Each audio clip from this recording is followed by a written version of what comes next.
Саламатсыздарбы, парламент көрсөтүүсү өз ишин баштайт. Өткөн аптадагы жаңылыктардын кыскача түрмөгү. Кыш ызгаарына аткаруу бийлигинин даярдыгы кандай? Парламент кышка даярдык маселесин талкуулады. ТЭЦте 257 миң тонна көмүр бар. Бул станция үчүн 2 айга жетиштүү. Казынанын каражаты кандай колдонулуп жатат? Тармактык комитеттер бюджет тууралуу мыйзам долбоорлорду карай баштады. КНР у нас всегда разнились и до сих пор разнятся. Социалдык фондду реформалоо талабы. Депутаттар пенсиянын көлөмүн теңдештирүү зарылдыгын көтөрүүдө. Эгерде бул тенденция мындан арыда кете бере турган болсо 2 жылдан кийин анда пенсионный фондду жоюп эле бүт республикалык бюджеттин мойнуна өтөбүз. Жогорку кеңеште жылына октябрь-ноябрь айларында өкмөттүн кышка карата даярдыгы боюнча маалымат алуу салт болуп калган. Өкмөттүн күз-кыш мезгилдерине карата жүргүзүп жаткан иштеринин кемчиликтерин депутаттар айтып турбаса, көз жаздымында калган учурлары көп кездешет. Андан калса кыргыз-казак чек арасындагы кырдаал, көмүр менен камсыз кылуу жагын ooрлотуп койду. Өкмөттүн даярдыгы кандай? Кыргыз өкмөтүнүн кышка карата камылгасы боюнча вице-премьер-министр Дүйшөнбек Дилалиев маалымат берди. Айтылгандарга таянсак, электр энергиясына болгон чектөөлөр алынып салынган. Электр энергиясы менен камсыз кылууда кыйынчылыктар жаралбайт. Ошондой эле жылуулук ишканалары кышка даяр.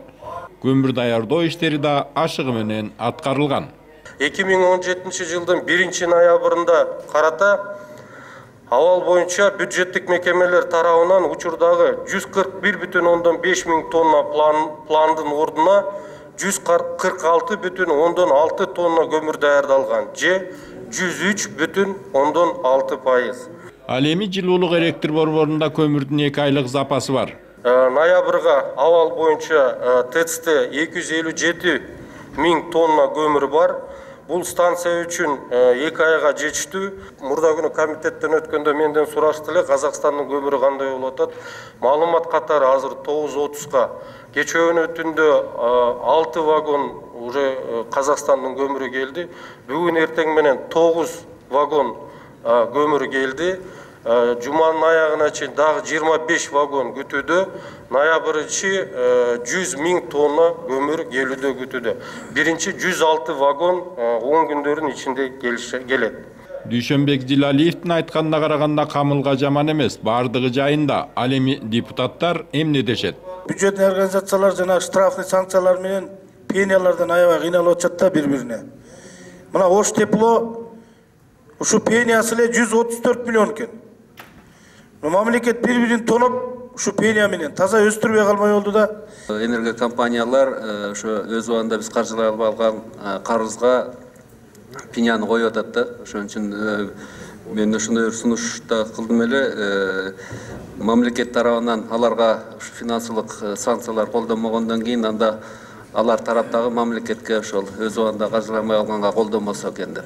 Чынын айтканда бардыгы эле ойдогудай эмес. Көмүрдүн баасы акыркы 2 жумада кымбаттагандын ичинде эле болууда. Көмүрдүн баасы 9-10 сом болуп кеткен. Бирок аракет кылдыңыздар, азыр 6-7 сомго түшүрдүңүздөр да. Бирок 6-7 сом да кымбат.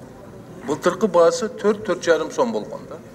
Түшүрө алабызбы биз? Мисалы 2-3 жыл мурун түштүк региондордо баягы эме баа көмүргө туруктуу болчу. Азыр 2-3 жылдан бери Тажикстан менен өзгөчө акыркы жылы Өзбекстан ачылганы менен көмүрдүн баасы кымбаттап кетти. Бирок мен жана айтып кеткендей баяндамада биз бир 2-3 жуманын ичинде түздөн түз мамлекеттик жөнгө салуу системасын киргизебиз өкмөттүн чечими менен.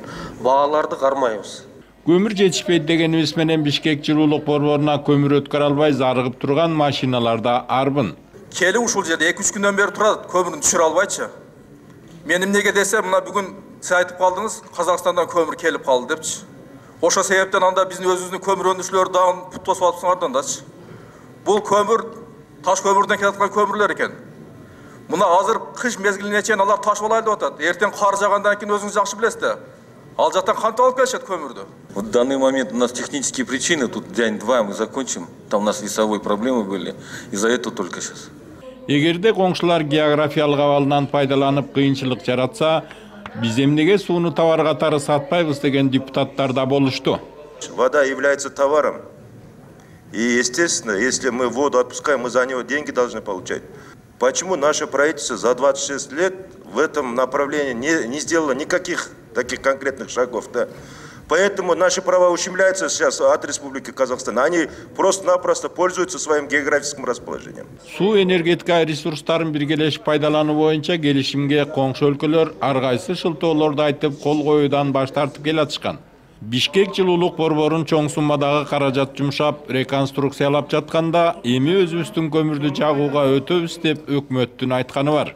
ТЭЦке өзүбүздүн көмүрдөн гана алабыз деп чет элекке каршы бүгүн биз андай болбой атат. Бүгүн анык айтып койсоңуз, мисалы үчүн кара кечеден быйыл өзүбүздүкүнө канча тонна, Казакстандан канча тонна биз алып келебиз. Бул жанагы 2 казан реконструкциясы бүткөн, ишке кирген быйыл өзүңүздөр билгендей.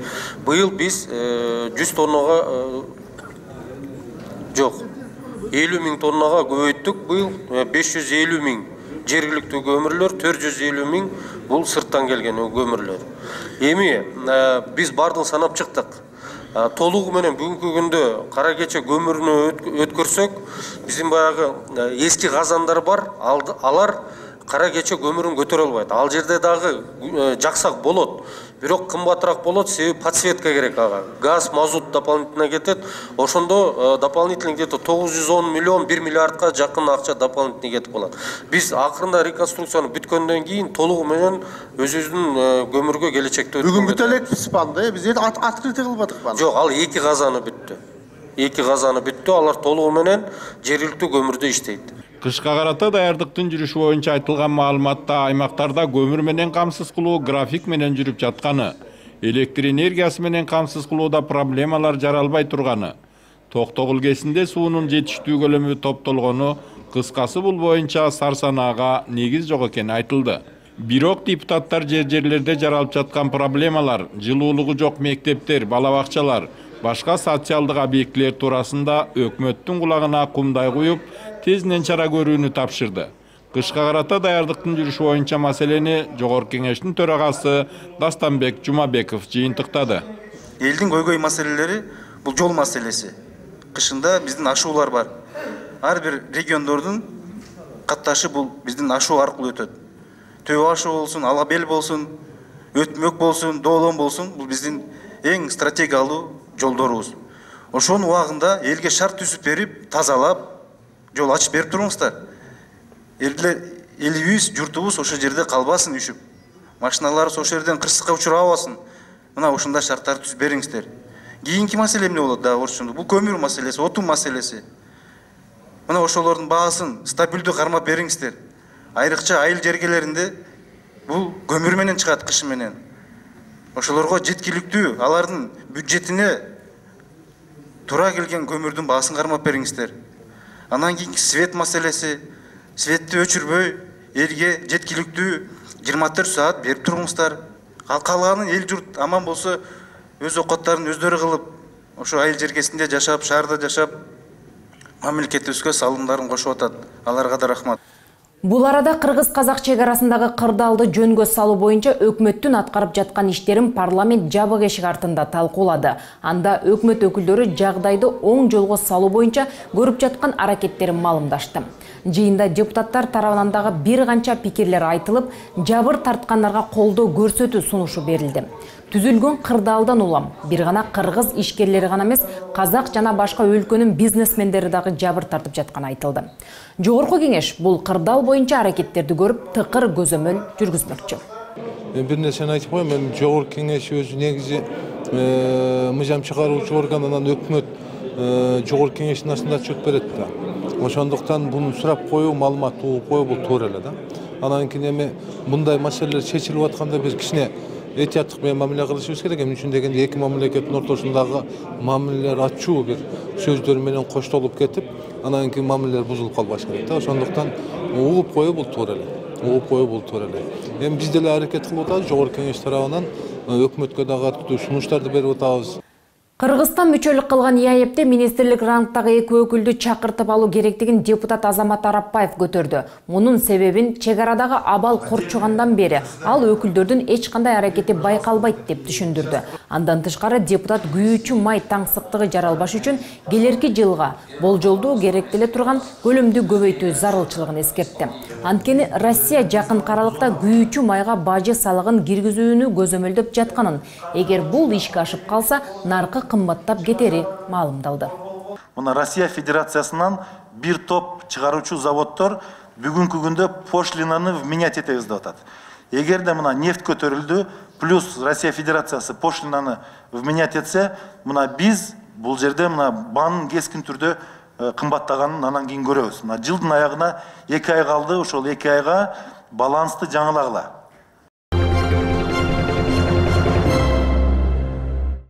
Казынанын каражаты кандай колдонулуп жатат? Өтүп бараткан аптада өткөн жылдын бюджетинин аткарылышы боюнча отчетту жана келерки жылдардын бюджетинин божомолдору тууралуу мыйзам долбоорун бардык тиешелүү комитеттер карап чыкты.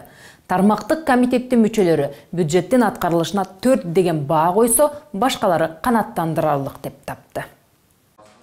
Каржы министри Адылбек Касымалиев комитеттердин жыйынында мамлекеттик казынанын тармактарга бөлүштүрүлүшү боюнча маалымат берди. Капиталдык салымдарга беренесине 2,9 миллиард сом, мамлекеттик тилди өнүктүрүүгө 200 миллион сом, чек ара жакын аймактарды өнүктүрүүгө 100 миллион сом, айыл чарбасын каржылоо проектисин долбоорун мындандарды биз улантабыз, ага 700 миллион сом. Бюджеттин өзөгүн түзгөн салык жана бажы кызматындагы иштер боюнча депутаттардын суроолору көп болду. Казак премьери Бакыт Сагинтаевдин ИАЭПтин трибунасында бажыдагы аткезчилик тууралуу билдирүүлөрүнө өкмөттүн жообу кандай болот деген суроолор берилди. КНР у нас всегда разнились и до сих пор разнятся. То есть это не первый случай, когда говорят об этом.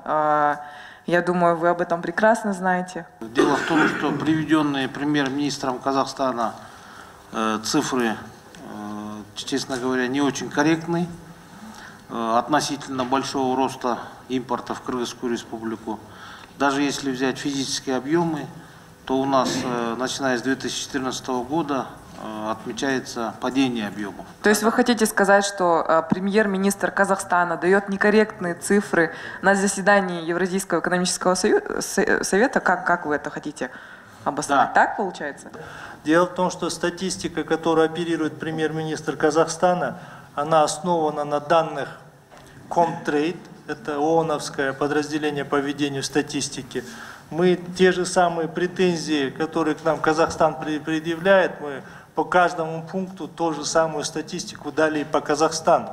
Башкы финансист мамлекеттик жана муниципалдык кызматкерлердин айлык акылары жогорулай тургандыгын кошумчалады. Тышкы иштер министрлиги, ички иштер министрлиги, өзгөчө кырдаал министрлиги, саламаттык сактоо министрлиги, билим берүү министрлиги, эмгек жана социалдык өнүктүү министрлиги, маданият министрлиги, айыл чарба министрлиги, транспорт жана жол министрлиги, ГКНБ, Коргоо комитети. Айлыгы көтөрүлө тургандардын катарында жөнөкөй мугалим менен дарыгерлер жок. Буга бир катар депутаттар нааразычылыгын билдирип, маяна көтөрүүдө калыстыкка чакырды. Эң көп айлыкты өзүңүздүн министрликтеги кызматчылар алат экен, эң көп айлыкты. 18-20 миңден аша алышат. Ошол эле кечке окуткан балдардын мектепте 12 миң, 8 миң, 12 миң алышат. Ушунда тең караштырбайсыздарбы? Таможняда жогору калат. Таможня иштеген менен мектеп кечке окуткандардын айырмасы кандай же мындай өзгөчө балдар? Мугалимдердин өзүңүздөр билесиздер, 15-жылдын аягында көтөрдүк. Ага 16-жылы 6 миллиардтай сом кошумча акча каражаты кетти. Экономикалык жана фискалдык комитетте депутат Эльвира Суробалдиева да мугалимдер, дарыгерлер жана интернатта өскөн ата-энеси балдар башпаанек менен камсыздалбагандыгын сынга алды. Почему мы не строим дома для сирот, почему мы не строим общежития? И вот если здесь есть представители социального сектора, да, может быть, кто там у нас курирующий вице-премьер, вот выпускники детских домов, получается, после того, как они выходят с детдомов, да, они идут в никуда, никому не нужны, ни государству, родителей у них нет. Мы, конкретным образом говоря, мы их просто толкаем в криминал. К сожалению, государство не может покрыть все вопросы, но мы будем над этим работать. Что касается учителей И врачей, почему для них дома не строятся? Потому что специально для них была разработана и внедряется программа по ипотечному кредитованию. Анткени менен бюджеттин тартыштыгынан курулушу аягына чыкпай калган объектилердин саны 430дан ашат. Аларга жалпысы 9 миллиард сом керектелери маалым болду. Белгилей кетсек, 2016 жылы бюджеттин киреше бөлүгү 115 миллиард 776 миллион сом. Чыгаша бөлүгү болсо 136 миллиард 712 миллион сом деп бекилип, таңкыстык дээрлик 21 миллиард сомду түзгөн. Жыл сайын бюджет дефицит менен кабыл алынып жаткандыгын белгилеген эл өкүлү бюджет аткарылбаганы үчүн кимге кандай чаралар көрүлөт деген суроо койду. Салыктан 100% эмес, 93% же 91% деп атасыңар. Бажы төлөмдөрдөн дагы бир топ жоготуулар болуп атат. План аткарылбаптыр. По Свердловскому району города Бишкек освобожден и понижен в занимаемой должности. Начальник УГНС по Сузакскому району освобожден и понижен в занимаемой должности. Бюджетти талкуулоодо эл өкүлдөрүндө көптөгөн иш-чаралардын каржыланышы боюнча суроолор дагы жаралды. Коопсуз шаар проекти 2017 кирби ишке кирбейби? Ага каражат бөлүндүбү, каралдыбы, каралган жокпу? Республикалык бюджеттен каражат каралган жок. Ким утса ошонун эсебинен жергиликтүү бюджеттен кийин административдик баягы штрафтардан түшкөн акчасынан бөлүнүп берилет. Өзгөндө жер көчкүнүн кесепетин тарткандарга жардам катары акча каражаты келерки жылдын бюджетине кириши керектигин депутат эскертти. Бул чоң маселе, ошол элдердин бардыгын көчүрүп ал жака алып чыгып, ошолорду үй сал деп айтыш. Ошол маселеге каражат 18-жылы карашыбыз керек биз.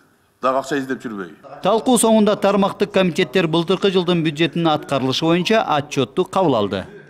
Парламент депутаттары социалдык фондду түп тамырынан реформалоону сунуштоодо. Депутаттардын пикиринде социалдык фонд бюджеттен көз карандысыз, өзүн өзү каржылаган фонд болууга тийиш. Экинчиден, жарандарга пенсия берүүдө калыстык жоктугун эл өкүлдөрү белгиледи.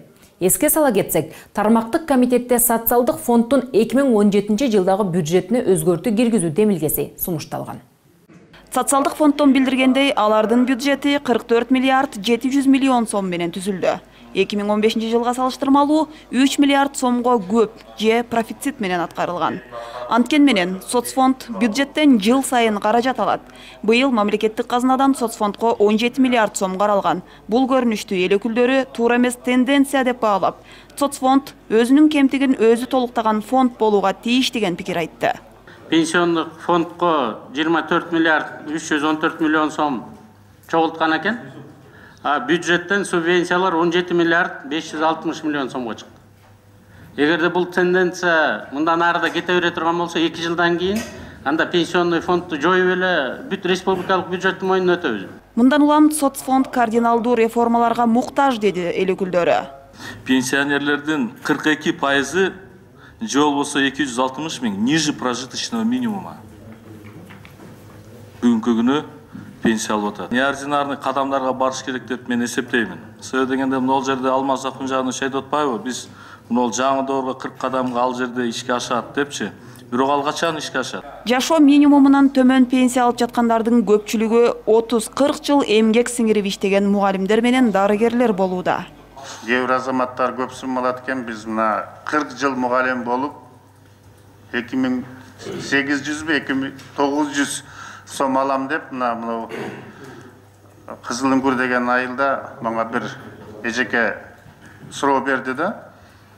Ошону силердей орточосун жана сиз айтып аткан 5000 6000 сомго бир чыгарсаңар, ушул көп алган азаматтардыкын кичине азайтып дейт. Пенсия аз алган өлчөмдөрдү биз 115%га көтөрүп атабыз.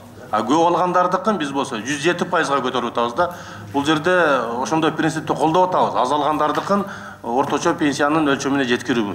Анан депутаттар көтөрүлдү, действительно күч органдары же налог төлөбөсө, биз аларга пенсияны берип атсак, үйлөрдү берип атсак, анда бай теңдик да жок болуп атат да. Өкмөттөр Алмаз Акунжанович, бул жагдан да силер карап отурбай, врачтардын, мугалимдердин жана башка мына госслужащийлердин тарынчы бар. Биз мына ипотекалык компанияны түздүк, ушу госслужащийлерин түздүк да. Анан түзүп алып, бияктан бекер берип атабыз. Бияктан мугалимдерге алгыла деп атабыз, алардын айлык маянасы жетпейт экен, жанагы 2,5 миң сом пенсиясы же 5 миң сом айлыгы менен. Мөөнөт келгенде өздөрүнүн каалоосуз баягы пенсияга чыгарып атабыз да. Мындайча айтканда. Алар жок, мен иштейм деп атат. А бирок көпчүлүгү каалайт ошонучу. Анан кийин мына биздин өзүбүз бюджеттен эле 16 миллиард 93 миллион акча каражатын бөлүп берип атабыз. А бизде болсо пенсионерлердин саны 617 миллион 17 миң кишиге жетиптир да, мындайча айткандачы. Бул деген бир эки кишиге, иштеп аткан эки кишиге бир пенсионер деген сөз да. Бир катар сын пикирлер жана сунуштар менен тармактык комитет соцфонддун 2016 жылга берген отчетун кабыл алды жана 2017 жылдагы бюджетине өзгөртүү кийүүнү колдоду. Суу кодексине өзгөртүүлөрдү киргизүү жөнүндө мыйзам долбоору агрардык саясат, суу ресурстары, экология жана регионалдык өнүктүрүү боюнча комитетинин жыйынында 3-чү окууда каралып, коомчулукта кызуу талкуу болууда. Сунушталган мыйзамга мөңгүлөрдү сактоого, анын эришин тездеткен иш-аракеттерди тыюу салынары белгиленген. Кумтөр кениндеги жана башка геништеткен аймактардагы мөңгүлөрдү сактоо боюнча жогорку кеңештин токтому чыгарылган. Буга байланыштуу мекемелер аралык комиссия түзүлүп, өкмөт тарабынан атайын мыйзам долбоору демилгеленген. Белгилүү болгондой, пайдалуу кен байлыктар негизинен тоолуу аймактарда жайгашкан. Ошого байланыштуу тоо кен өнөр жайынын мөңгүлөргө болгон таасирин мындан ары укуктук жөнгө салуу зарылчылыгы келип чыгууда. Себеби Кыргыз Республикасынын азыркы колдонуудагы мыйзам актыларында аларга тыюу салууга багытталган чаралары каралган. Кыргызстан тоолуу өлкө болгондуктан кен байлыктардын көпчүлүгү мөңгү алдында жайгашканы маалым. Бүгүнкү күндө кумтөрдөн башка мөңгүлөргө таасир этчү дагы кандай кендер бар экендиги эл өкүлдөрүнүн суроосун жаратты. Суу пайда кылуучу дагы кайсы мөңгүлөр бар? Себеби дегенде бул жерде деген кроме Давыдова и Лысова деп жазылып атпайбы, берилип атат. А калганда бизде ушул суу пайда кылуучу, ушул музду даярдоочу да кайсы мөңгүлөрүбүз бар? Ошолордун тизмеси ушул мыйзамдын негизинде ошого перечень катары кирдиби?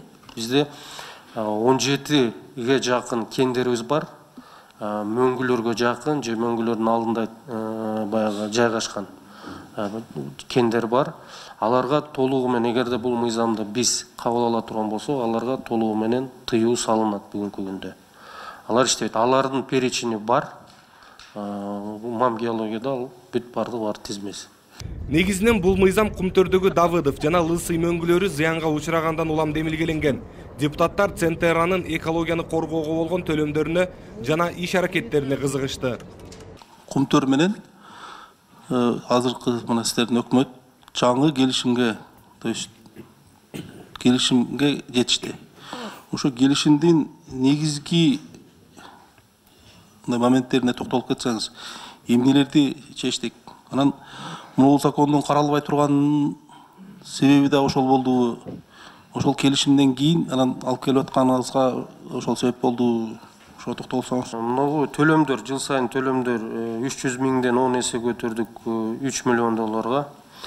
Андан сырткары единовременно 10 миллион доллар бизге онкологический фондко. Андан сырткары единовременно дагы 50 миллион доллар бул Ысык көлдүн айлана чөйрөсүнө колдоно турган экологиялык маселелер үчүн колдоно турган каражат түшөт. Бир катар талкуудан соң аталган мыйзам долбоору комитеттен колдоо таап парламенттин кароосуна жиберилди. Өткөн жумада жогорку кеңеште бир топ өзгөрүүлөр болду. Депутат Асель Кодуранова жогорку кеңештин төрагасынын орун басарлыгына шайланды. Эске салсак, жогорку кеңештин төрагасынын мурдагы орун басары Кыргызстан фракциясынын депутаты Данияр Төлөнов өз ыйгарым укуктарын мөөнөтүнөн мурда токтоткон. Ал эми депутат Канат Керезбеков конституциялык мыйзамдар, мамлекеттик түзүлүш, сот укуктук маселелери жана жогорку кеңештин регламенти боюнча комитеттин төрагалыгына шайланды. Белгилей кетсек, тармактык комитеттин мурдагы төрайымы депутат Асель Кодуранова болгон.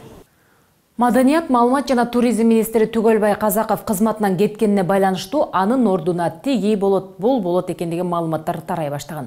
Бирок жогорку кеңештин кароосуна бир гана талапкер белгилүү журналист Султанбек Жумагулов сунушталды. Жогорку кеңештин 1-ноябрындагы жыйынында Султанбек Жумагулов депутаттардын колдоосуна ээ болду. Кененирээк кийинки материалда. Мурдагы министр Түгөлбай Казаковдун кызматынан кеткенине узак жылдардан бери тарых музейинде баалуу экспонат катары сакталып келген мумиянын жерге көмүлүшү себеп болгон. Демек бул боюнча депутаттардын суроо бериши мыйзам ченемдүү көрүнүш эле. Мумияга байланыштуу бир топ чуулуу маселе болду да, ошого сиздин көз карашыңыз? Мумияны абдан барктап башка дүйнөдө сакташат. Анан бул маселени өтө чоң адистер, керек болсо дүйнөлүк адистер, археологдор, тарыхчылар, этнографтар, керек болсо химиктер чогулуп туруп коллегиалдуу түрдө чечиш керек мунун тагдырын. Бир же эки киши чечкенде болбой калат. Аталган министрликтин салмак басып турган тармактарынын бири туризм. Ал кандай багытта өнүгөт? Туризм боюнча кандай критерийди айтып кете аласыз? Кандай биз жол менен өнүктүрө алабыз? Экологиялык, тоо, керек болсо экстремалдык туризмди өнүктүрүү мүмкүнчүлүгү бар. Андан сырткары бизде азыр баарыбыз ысык көлдү карап эле 2 айда мынча акча түштү дегенибиз менен бизде кышкы туризмди өнүктүрүү мүмкүнчүлүгү бар. Аны биз караколдон көрүп атабыз. Мамлекеттик сыйлыктарга көрсөтүүгө келгенде аймактардагы маданият кызматкерлери да көз жазымында калып жатканы чындык. Ушу тааныган Бишкектеги колдойттан айылдан келген чыныгы таланттардын көпчүлүгү калып атат да. Ошону бир барабардап карап берсеңиздер. Ал жерде шарты жок иштейт. Чыныгы таланттар бар, туаса таланттар бар дегендер. Жерлердеги маданий жайлардын акыбалы оор, кызматкерлеринин айлыктары аз. Маданий үйлөрдүн азыркы акыбалы аябай оор болуп калган. Алардын жетекчилери көп жылдан бери квалификацияны өтпөй калышкан. Анан ар түрдүү кесип адамдар иштеп келатышат. Ушуга сиздин көз карашыңыз кандай саясат жүргүзөсүз? Сиздер абдан жакшы билесиздер, ошол айлыгын айрыкча ошол маданий кызматкерлердин айлыгын көтөрбөсөк, эч ким барбайт айылга. Ошол жагын биз өзүбүздүн чамабызга, бюджетке жараша мен сунуштарды киргизем деген оюм бар. Талапкерге суроолор менен катар эле каалоо пикирлер да айтылды. Мен сизге каалап кетер, мен сиз журналист, чыгармачыл адам катары мындай сыртыңыздан тааныйм. Сизге ийгилик каалайм. Жана айтылган сөздү сизге каалоо иретинде айтып атам. Ишиңиз ийгиликтүү болсун. Менчиктелип кеткен имараттарды кайтаруу боюнча да сунуштар түштү. Мына бизде Жаңынокат айыл өкмөтүндө дом культура бар эле да, маданият үйүч. Ушул жерди бир карап көрүңүзчү. Бир жеке менчикке өтүп кеткен. Эгерде мүмкүнчүлүк болсо, ушун арзан баада ушу бюджеттен кайра сатып алсак, өзү эле макул болуп атат. Же жеке менчикке алган кишилер иштете албай атат. Же ушул баягы элдерге бербей атат. Жазуучу, журналист, медиа эксперт Султанбек Жумагуловдун талапкерлиги мына ушундай бир катар суроо жооптордон кийин депутаттардын колдоосуна ээ болду. Каяка баратканымды жакшы түшүнөм. Мен кечээ дагы, бүгүн дагы кайсы жерде кандай проблема бар экенин сиздерден уктум. Сиздер менен чогуу айылдарды кыдырып, ошо чогуу иштешкенге даярмын. Жалгыз мен эчтенкени жасай албайм. Теманы улантабыз. Жергиликтүү өз алдынча башкаруу органдарынын жетекчилерин шайлоодо саясий оюндардын жүрүшүнө кандай болот? Бул багытта тескөө салган мыйзамдарды өзгөртүү менен жөнгө салуу канчалык реалдуу? Кененирээк кабарчыбыз маалымдайт. Бул мыйзам долбоор айыл өкмөт башчыларын, шаар мэрлерин жана жергиликтүү кеңештердин төрагаларын шайлоодо кворумдун жоктугунан маселе жаралып жаткандыгына байланыштуу демилгеленип жатат. Тилекке каршы жогорудагы нормаларда аныкталган кворумга таянышып, айрым шаардык кеңештердин фракциялары, айылдык кеңештердин депутаттык топтору саясий жана жекече кызыкчылыктардын негизинде жергиликтүү өз алдынча башкаруунун аткаруу органынын жетекчисин шайлоодо бойкот жасоо жолу менен жергиликтүү кеңештердин сессияларына атайын кворум жасатпай, мэрлер жана айыл өкмөтүнүн башчыларынын шайлоону үзгүлтүккө учуратышууда. Мындай мисал өткөн шайлоолордо ачык байкалып, натыйжада 5 шаар жана 13 айыл өкмөттө кворумдун жоктугунан улам шайлоо өткөрүлбөй калган.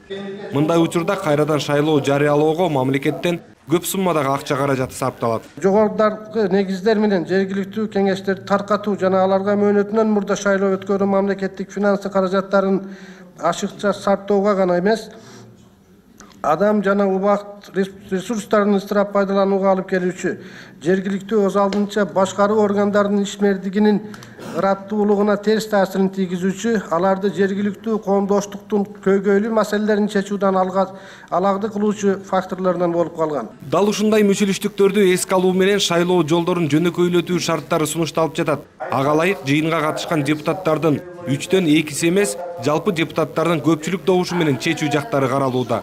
Бирок мындай пикир менен айрым эл өкүлдөрү макул эмес. Бул айылдык кеңешпи, шаардык кеңештеби? Бул өкүлчүлүктүү орган, туурабы? Шаардык кеңеште, айылдык кеңеште. Сиз ушул кадамыңыз менен мындан ары өркүндөтүп атасызбы, өз алдынча башкарууну, же болбосо кайда алып баратасыз? Өкүлчүлүктүү орган эртең кандай иштейт ал? Өкүлчүлүктүү органды басымдап, анда бир жактуу болуп калганга бараткан жоксузбу? Кээ бир жерлерде ушундай сөз болуп атат элдин ортосунда. Мындай шайлоо кылбай эле бир акимди буйругу менен алып келип койбойсуңар бир айыл өкмөттү деген болуп атат. Шаардын эмесинде болсо өкмөттүн буйругу менен алып келип койбойсуңар ушу мындай болгондон көрө деген элдин арасында өтө көп мындай ойлор. Эгер жарымынан көп шайлап койсо кайсы бир партия кандайдыр бир топтун кызыкчылыгы менен гана алаймак иштеп калабы? 3-2 деген ошо шайлоо учурунда атаандаштык түрдө татыктуусун тандасын деген мааниде киргизилген да. Биз буну кайра артка кайтып жоготпошубуз керек. Эгерде сиздер башка мыйзамдоолорун карашыңыздар керек. Эгерде келбесе мандат алгандан кийин милдеттендирген чаралар менен өзгөртүү киргизсеңиздер болот. Анткени менен өкмөттүн сунушун колдогон эл өкүлдөрү дагы бар. Шайлоону көпчүлүктүн добушу менен өткөрүү көп иштердин алдыга жылуусуна шарт түзөт. Анан бул бирден бир ошол кризистен чыгуунун аракети.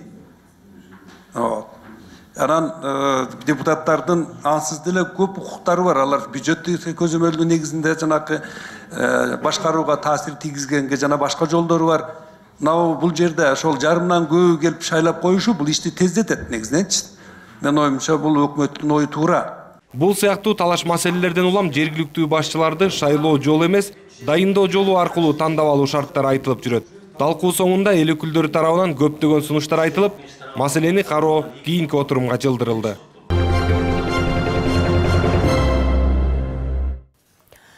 Ростов-на-Донудагы базардын өрттөнүшү бир нече журтташтарды түйшүккө салды. Учурда мекендештердин көпчүлүгү убактылуу чатырларда соода кылып келишүүдө.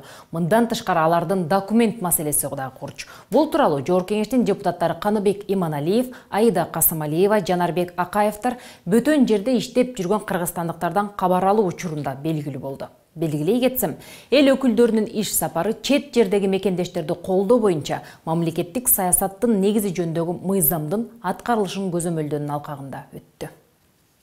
Жамгырдын төгүп жатканына, аба ырайынын суук экенине карабай, эшикте, чатырларда соода жакшы болсо экен деген мекендештер. Алар Ростов-на-Донудагы ири базарлардын биринде соода кылып, үй бүлөсүн багып, уул кыздарын окутуп, айылдагы ата-энесине күнүмдүк жашоо үчүн акча которуп келишчү.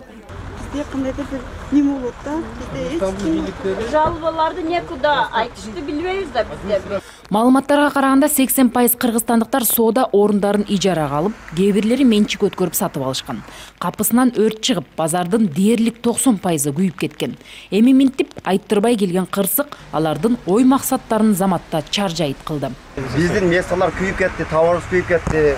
Бизге айтып атат, ысырапка жок деп сиз туура айтып кеттиңиз. Негизи жок болчу бизде. Мен азыр мынча товарым бар деп айта албайм негизи. Кирейли дагы бизге айтышыбыз керек. Биздин торговый местабыз бул жерде болобу, буларга кандай болот? 6 айга бизге азыр төлөбөңүзлөр деп бизди алаксыз тутат бул жердечи. Мындай көйгөйдүн үстүнөн чыккан депутаттар өкмөт мүчөлөрү менен маселени дароо чечүүнү эп көрүп, базар ээси менен түшүндүрүү жана макулдашуу иштерин жүргүзүштү. Мэрия менен базардын ээсинин ортосунда келишим кандай эле? Бирүүнү милдеттеме. Анан базардын ээси менен сиздердин ортоңордо эмгек келишим кандай эле? Анан кийин договорубуз бар. Ошол независимо Кыргызстандын гражданыбы, Россиянын гражданыбы ошо базарда жашагандарга жардам бериңиздер. Восстановить законность. Келечекке 10 жылга ойлонуп койсоңуздар жана страховка маселесине, кийин өзүңүздөрдүн тың болуңуздарда документация жагынанчы. Эми бул күндөрдө өтөт. Буюрсачы бул күндөр өтүп чечилгенден кийин кийинки соодада дагы документтерди ойлонуштуруп коюшуңуздар керек. Себеби биринчи следственный комитет иштейт. Анан мен Москвадан келгенден айтайын, мен следственный комитеттин жетекчиси генерал полковник Бастрыков менен лично таанышканбыз. Бул областтык отделениелерге жөн эле кат жөнөтүп коюш оңой эле нерсе. Биз элчиликтен, Россиядагы элчиликтин атынан губернаторга, мэр городага содействие бергиле деп кат жөнөтөлү. Себеби дегенде көбүңүздөр Россиянын жарандыгысыңдар, ошо Россиянын жарандыгынын негизинде булар менен трудовой договор же арендага түзгөнсүңөр. Ар бир маселени карап чыгабыз. Өкмөттү чакырабыз. Каныбек Капаев сунуштап атат азыр бир күндү миграция күнү деп туруп, премьер-министрлик деңгээлде ушул мигранттардын ар бир маселесин ошол күнү карай турган иш. Эмне жардам керек болсо, бул сөзсүз биз барган жерден эми мондай базар куруп беребиз же тигин деп айтсак калп болуп калат, бирок диаспоралар менен, элчилиги менен, мына миграция өкүлчүлүгү менен мамлекеттик структуралар иштеш керек да. Ушунун чечилишин контролдойбуз. Бир тобу тапкан мээнет талаага кетти деп сыздайт. Аларды көрүп жан кейибей койбойт. Пойдет. Ал эми айрым акчалуу мекендештердин башка базарлардан орун алууга жетишүүсү кубандырат. Жогорку Кеңештин депутаттары баштаган делегация азыр Ростов-на-Дону шаарындагы базарлардын биринде жүрөт. Бул жерде кыргыздар ошо өзлөрүнүн күнүмдүк жашоосуна каражаттап эмгектенишет экен. Алсак Кыргызстандан атайын буйрутма берип, кийимдерди тиктирип, көйнөктөрдү тиктирип бул жака келип сатып атышат. Негизи бул жакта Кыргызстандан тигилген кийимгече жакшы бааланарын мекендештер ырасташты. Атайын издеп келишет бул жерде кыргыздардын буюмдарынчы. Жакшы акыркы кезде жакшы аябай тигилип атат. Белгилей кетсем, депутаттар Каныбек Иманалиев, Аида Касымалиева, Жанарбек Акаевдардын иш сапары чет жердеги мекендештерди колдоо боюнча мамлекеттик саясаттын негизи жөнүндөгү мыйзамдын аткарылышын көзөмөлдөөнүн алкагында өттү. Иш-чара Жогорку Кеңешке көмөк көрсөтүп келген DFID программасынын колдоосу менен каржыланды. Кийинки көрсөтүүбүздө дагы мекендештер менен болгон жолугушуунун уландысын көрө аласыздар. Жума ичинде Жогорку Кеңештин эл аралык иштер, коргоо жана коопсуздук боюнча комитетинин кезектеги жыйынында бир катар эл аралык макулдашуулар менен келишимдерди ратификациялоого байланышкан мыйзам долбоорлору каралды. Ошону менен катар эле мамлекеттик сырлар жөнүндөгү аскер кызматчыларынын статусу жөнүндөгү мыйзамга өзгөртүү киргизүү долбоорлору талкууга алынды. Комитет жыйынында 3-чү окууда каралып жаткан бир катар мыйзам долбоорлору талкуусуз кабыл алынды. Ал эми депутат Абдубахап Нурбаев демилгечи болгон Кыргыз Республикасынын аскер кызматчыларынын статусу жөнүндөгү мыйзамга өзгөртүү киргизүү жөнүндөгү мыйзам долбоору депутаттардын кызыгуусун жаратты. Бул жерде 2 пункт кирип атат. Бул биринчиси мөөнөттүк аскер кызматкери кызматын өтөп бүткөндөн кийин Кыргыз Республикасынын кесиптик жана жогорку окуу жайларын өтүүдө артыкчылык укугуна ээ деп. Эгер армиядан келгенден кийин бала бир конкурска катышып атканда бирдей баа алса, армияга барып келген адам баланын артыкчылыгы көп болот. Экинчиси мөөнөттүк аскер кызматкерин аскерге чейинки тапшырган жалпы республикалык тестөөнүн натыйжасы 2 жылга чейин жарактуу деп. Анткени жалпы республикалык тест тапшырат экен дагы, анан армияга кетет, келгенден ал жарабай калат. Экинчисинде анан алар биринчиден ошол экинчи жылга катышканга үлгүрбөй калат көбү. Экинчиден көп нерсе эстен чыгат экен. Бул жерде биз ойлойбуз ошол балдардын ошол армияга кызыктуусу, патриоттук сезимин көтөрүүдө бул жакшы таасир берет деген ойдо, ошон үчүн колдоп берип коюңуздарды суранабыз. Аскердик кызматтын кадырын көтөрүү, аскер кызматын өтөп келгендерге артыкчылык берүү маселесин карап жаткан бул мыйзам долбоору учур талабына шайкеш келген долбоор десек да болот.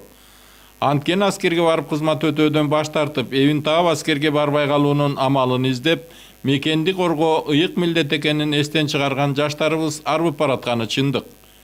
Мыйзам долбоорунда башында айтылгандай армиядан келгенче жогорку окуу жайына тапшырган ОРТсы 2 жылга чейин өз күчүн жоготпосун деп жазылган. Талкууга катышкандар бул мөөнөттү 3 жыл деп көрсөтүүнү сунушташты. 2 жылга узартуу бул мыйзам долбоордун максатын толук канааттандырбайт. Себеби жазында тест тапшырып, күзүндө чакырып калган жараныбыз кандыкка, запаска 2 жылы күз айларында бошойт да, окууга кабыл алуу жай айларында. Ошол себептен балким 3 жылга дегенибиз туура болор. Демилгечинин пикирине таянсак, бул мыйзам долбоору армиянын сапатын көтөрүүнү максат кылат. Америка Кошмо Штаттарында армияга барганда бекер окуйт экен да, жеке менчик университеттерге да акчасын мамлекет төлөп берет экен да. Биз эң жөнөкөй, биз керек болсо армияга барганда бюджетке окутушубуз керек эгер мындай алгандачы. Анткени алар 1 жыл өмүрүн кетирип мамлекетте ошол жерге барып кызмат кылып атат. Аталган мыйзам долбооруна каршы болгон депутаттар болгон жок. Тескерисинче аскердик кызматын өтөп келгендерге кийин жумушка орношкон маалда да артыкчылык берилиши керек экенин билдиришти. Аскерге барып келген, окуу жайын бүтүп барып келгендер болуп атат. Ошол эле конкурстарга катышканда, муниципальный службага, госслужбага катышканда артыкчылык бергидей кылалы. Себеби аскер кызматка бармайм, мисалы таможняга башка жака киргенге уруксат жок деген нормабыз бар. А башка службаларга дагы ошол престижин көтөрүш үчүн аскер кызматын барып келгенге кызыктар болуш системаны дагы түзүшүбүз керек да. Себеби алар аскер кызматына чакырылганда мамлекеттик ишти аткарып атат. Талкуунун соңунда Кыргыз Республикасынын аскер кызматкерлеринин статусу жөнүндөгү мыйзамга өзгөртүү киргизүү жөнүндөгү мыйзам долбоору колдоого ээ болду. Маалымат технологиясы өнүккөн, адамдардын аң сезими жогору деп бааланган заманда кыргызстандык көптөгөн жарандар колчулукка кабылууда. Жалпыга маалымдоо каражаттарына адам сатуунун курмандыктарына айланган адамдардын тагдыры тууралуу байма-бай баяндалып келет. Мындан улам өлкөдө адам сатууга каршы күрөш жүрүп жатабы деген суроо пайда болот. Бул аптада Жогорку Кеңеш адам сатууга каршы күрөш жана анын алдын алуу тууралуу мыйзам долбооруна өзгөртүү кийирүүнү карады. Биринчиден өзүнүн укугу менен таанышпай барып жөнөкөй эле мындай өзүбүзчө айтканда кыргызча эле барышат да, ошондой учурлар бар да. Адам сатуунун курмандыктары тууралуу Ички иштер министринин орун басарынын мындай пикири эл өкүлүнүн ачуусуна тийди. Түшүнбөшчүлүктү, мыйзамсыздык жүргөнүн баарын кыргызчылык деп айтып коюп турбайбыз, сиздин түшүнүгүңүз боюнча. Мен антип айткан жокмун. Бирөөнү кем. Бирок элдин баардыгы ушинтип түшүнүп атат да, сиз кыргыздын атына салака келтирип атасыз. Мен түшүндүм. Мондай мисал үчүн. Тем более мамлекеттик кызматкер кыргызга атына жаман жагынан салака келтирип атышы бул өтө чоң маселе. Мен сиздин оюңузду мен бөлүшө албайм. Менин оюм башка. Анда сиз ошентип айттыңыз да. Алданып башка өлкөдө кулчулукка кабылып калган бир гана кыргыздар эмес, бул дүйнө жүзүндө жакыр өлкөлөрдө күчөп жаткан көрүнүш дешет адистер.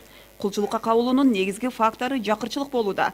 Каражаты жок болуп кыйналып турганда жумуш сунуштаса текшербей же ойлонбой кете беришет. Алдоо өз мамлекетибизден башталат. Расмий маалыматка таянсак, өлкөдө 3 жыл ичинде адам сатуу боюнча 56 факты болгон. Бул сан депутаттарды ишендирбейт. Кулчулук соодасындагы фактылар миңдеп саналышы мүмкүн дешет алар. Чтобы мы последствия не решали, а предупреждали. Что делается вот разработчики? Эмират өлкөлөрүнө, анан Турцияга деп туруп. Бул боюнча Ички иштер министрлиги, тиешелүү министрликтери менен баягы ошондой эле сиз туура айтып кеттиңиз. Биринчиден ушул жактан кандай жөнөтөт? Биздин адамдардан ушул фирма аркылуу же бир башка бир адамдар аркылуу жөнөтүлөт да. Так механизмдери жок болгон. Башка өлкөдө кулга же күнгө айлангандар мекенине аман келгенине сүйүнүп арыз жазбайт. Адам сатуу менен шугулданган 13 гана жаран кылмыш жообуна тартылышы эл өкүлдөрүн тынчсыздандырат. 13 жаран жоопко тартылды деп атат. Бул көппү же азбы ушу суроо? Мисалы үчүн бул мындай кандайдыр бир бизге жеткен маалымат аныкталган гана учур да. Биз билинген гана учур. Мен сиздин сурооңузду төркүн түшүндүм. Көпчүлүк учуру арыз жазбайт, же болбосо башка учурларды дагы мен көп деген ойдомун.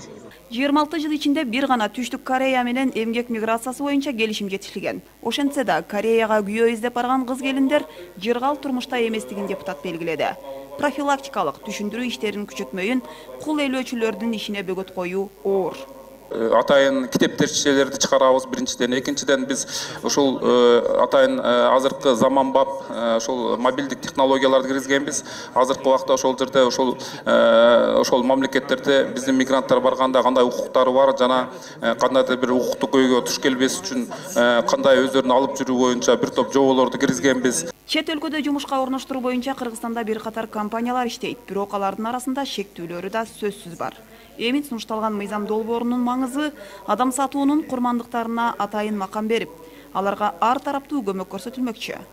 Аларга кандайдыр бир жардам көргөзүү да. Мисалы үчүн кандай жардам көргөзүлөт? Социалдык жактан, психологиялык жактан, ден соолугуна байланыштуу жана акча каражаты жагынан. Ал эми экинчи берене 19-1 деген. Бул ушул механизмдерди иштеп чыгуу. Кандай учурда ошол аныкталгандан кийин, курмандыкка чалынгандан кийин, ушул фактылар аныкталган болсо, анан ушул мен жогоруда айткан 4 мекемелер боюнча аларга жардам берүү механизми иштелип чыгат.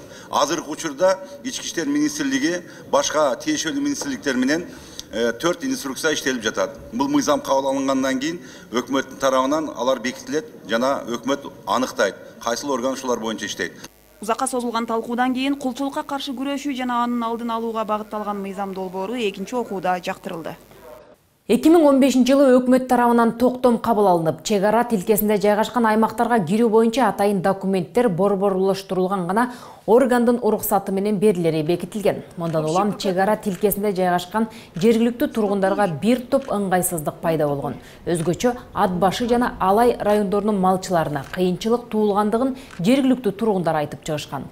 Буга байланыштуу депутат Алмазбек Батырбеков маселени эл аралык иштер, коргоо жана коопсуздук боюнча комитетинде көтөрүп, көйгөйдү жөндөө боюнча өкмөткө тапшырма берилген. Өкмөттүн жаңы токтомуна ылайык эми чек арада жайгашкан аймактарга кирүүдө кыйынчылыктар болбой турганы белгилүү болду.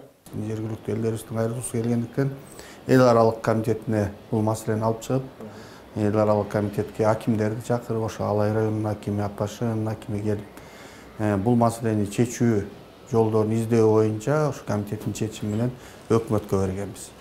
Анан бүгүнкү күнү өкмөт толук иштеп чыкты. Ошо чек ара тиркесине баруу шарттары өзгөрүлүп, бүгүнкү күнү ошо райондун борборунда эле госрегистр, коопсуздук кызматы, анан чек ара отряды эмес, чек ара отряды деген сөз чек ара заставасы же чек ара бөлүмү деген сөз менен алмаштырды. Бул деген сөз ошо справканы борбордон эле бир күндө алып, райцентрдан борбордон алып, заставадан, чек ара заставадан көргөзүп, өткөнгө уруксат берилди деп. 3 ноябрда Жогорку кеңештин төрагасы Дастанбек Жумабеков маалымат жана басма сөз күнүнө карата массалык маалымат каражаттарынын өкүлдөрүн куттуктады. Төрага өз сөзүндө журналисттерди эл менен бийликти байланыштырып турган көпүрө экенин мүнөздөп, алардын парламенттик демократиянын өнүгүшүнө салым кошуп жатканын белгилеп, массалык маалымат каражаттары чындыкты ачык, так бурмалоосуз чагылдырат деген ишенимин билдирди. Ошону менен бирге эле маалымат майданында эмгектенип жаткандарга үй бүлөлүк бакыт, чоң чыгармачылык ийгиликтерди каалады. Маалымат жана басма сөз күнүнүн урматына эмгеги менен элге таанылган, маалымат майданында узак жылдардан бери иштеп жаткан, журналистиканын өнүгүшүнө салым кошкон, гезит журналдарда, телерадио, электрондук маалымат каражаттарында иштеп жатышкан кесип ээлерине Жогорку кеңештин ардак грамоталары, Жогорку кеңештин төрагасынын энчилүү сааттары тапшырылды. Ар дайым чындыкты жазып, эл үчүн деп өзүңүздөрдүн күчүңүздөрдү аябаңыздар. Биз Жогорку кеңеш, парламент дайыма сиздер менен тыгыз иштешип, бизге дайыма ушул элде болуп жаткан көйгөй маселени жеткирип тургат деп мен ишеним көрсөтөмүн. Ишиңиздерге ийгилик каалаймын. Ар дайым үй бүлөңүздөр менен аман болуңуздар.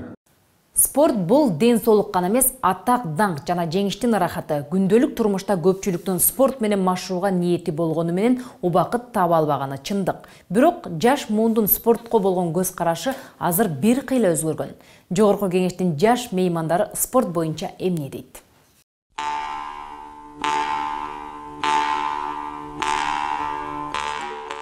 Жашоомдун бир бөлүгү спорт менен көптөгөн ийгиликтерге жетишсе болот. Мен азыркы учурда футболго кызыгам, волейболго кызыгам.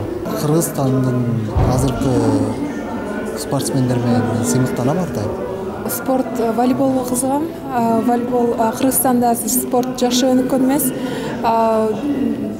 Түшүнөм, спорт дагы жакшы өнүксө, Кыргызстан дагы алдыга жакшы. Спорт бул мен үчүн чоң жетишкендик, Кыргызстан чоң жетишкендиги деп ойлойм. Анткени Кыргызстан атынан көп жакшы спортсмендер чыгып, биздин атыбызды чыгарып жатат. Кыргызстан ошол менен сыймыктанам. Дагы алдыга көп ийгиликтерге жетишерибизге ишенем. Жана мен спорттун шахмат түрүнө кызыгам.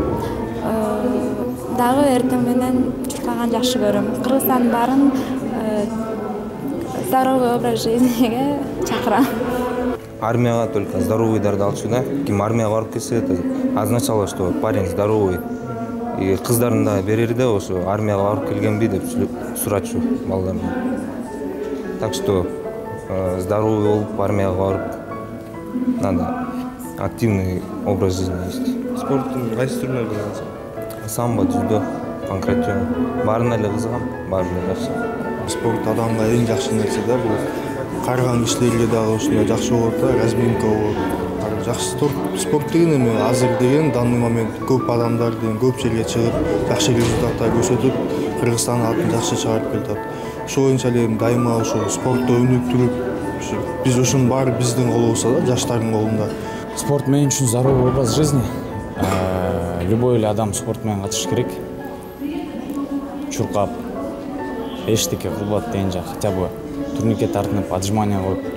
Спорт мен үчүн, өзүм үчүн мен жашоолот. Экинчи үй бүлөм деп эсептейм спортто.